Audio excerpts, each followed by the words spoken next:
Back over to Masters of the Universe to look at something that's sort of an oddity. We'll take a quick look at the Beam Blaster and Artilleray, released in 1986 or 87. I've been a fan of Masters of the Universe for basically my entire life. The toy line and the cartoon were one of my first loves as a child, and when I was an adult and decided I wanted to start collecting things from my childhood, I started with MOTU, and I call this particular vehicle an oddity because, you know, at this point I've been collecting Masters of the Universe for a while. I have basically all the main components of the toy line, all the play sets, most of the figures with a few exceptions. And I call this an oddity because I don't think anybody would really call this like a staple of their MOTU collection when they were kids. I'm sure there are exceptions. There are kids that grew up with this and really liked it. For me, this is something I never even laid eyes on when I was a kid. It's one of those things that falls outside the spectrum of the main items you have to get if you're gonna be a collector of MOTU. So I recently picked this up because I'm coming down to the wire with things that I need to still get my hands on to sort of complete a Masters of the Universe collection. I started piecing together some of those ridiculous wind-up accessory sets, the really rare, expensive ones. I started getting, what is it called, the tower tools? This ridiculous thing. Yeah, I'm not really a fan of those, but I'm half kind of hating myself because I have to piece them together because I'm so close to completing a MOTU collection that's kind of all that's left. And that was a little bit of the same rationale for getting this.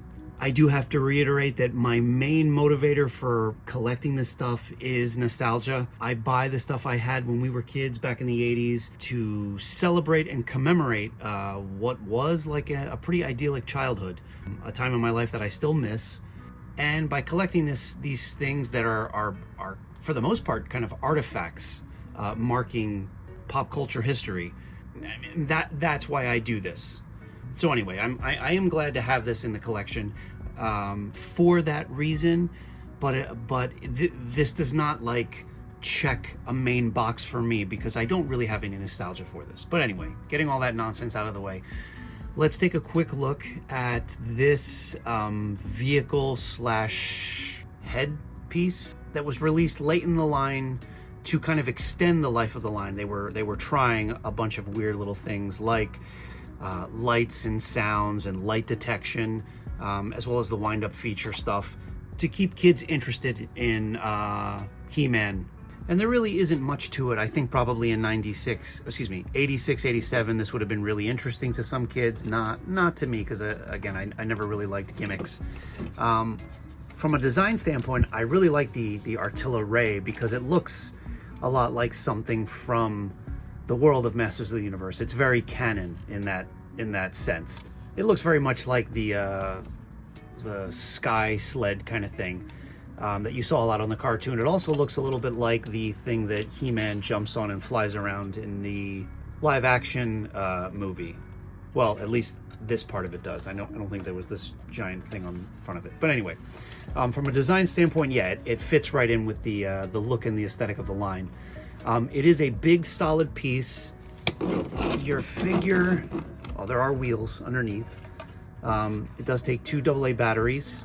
Each component takes 2 AA batteries. This one, I've left the batteries out and half of the mechanism works.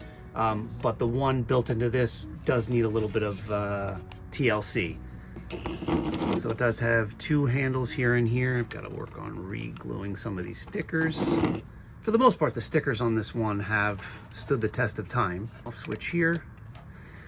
The idea was that a bad guy or a good guy, whatever you want, would stand here on this platform. He could hold on to those 2 handles there.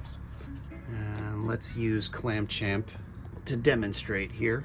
The second section was this, well, the Beam Blaster, which I guess is sort of a weapon that a figure would wear on top of his head. This is a spring-loaded panel that would keep it on him. Let's see. works pretty good. It is a pretty heavy piece, so without this, I have him on the figure on a stand, otherwise I don't think he'd hold this up. But there are another 2 AA batteries in there, and when you push down this button on the top of him, it just shines a light, which if you aim it properly would activate a sensor in this lens right here, and it would cause this panel to spring up and knock whatever figures on here off. And that's it. Like that's the whole gimmick here. Again, on mine, I think there is something a little broken with the inner workings of this piece. I think it's probably something I'll be able to fix. There was a little bit of battery corrosion in here. Not that I'm going to use that play feature at all. I mean, these things are really just display pieces for me. But that was the whole gimmick behind Beam Blaster and the Artilleray, and it's just based on the same kind of mechanism or gimmick that I think a lot of toys during that time were trying. I mean, the first thing that comes to mind is like the Zapper in Nintendo, although I do know that's a little different. I want to say laser tag, but I also know that doesn't work that way. Maybe not a lot of toys use this. I don't know. But anyway, it's one of those pieces that if you're a MOTU collector, you probably know about this. If you don't have one, I don't think you're missing too much. It's really just a question of, are you that kind of collector that's a completist and you want to get this because you've got to work your way down the checklist? I get it. It's not the cheapest item in the MOTU line to get your hands on, so for me anyway, that coupled with the fact that I never knew this existed as a kid is why I've waited till very, very late in my collecting days for MOTU to get it. It's here now, and it's got, you know, some lore attached to it as far as the history of the toy line, and that's all I can really say about it. I don't have too much love for it, but it's yet another thing that that Mattel gave us. And that is just a quick look at the Beam Blaster and Artilleray accessory / vehicle set from Masters of the Universe.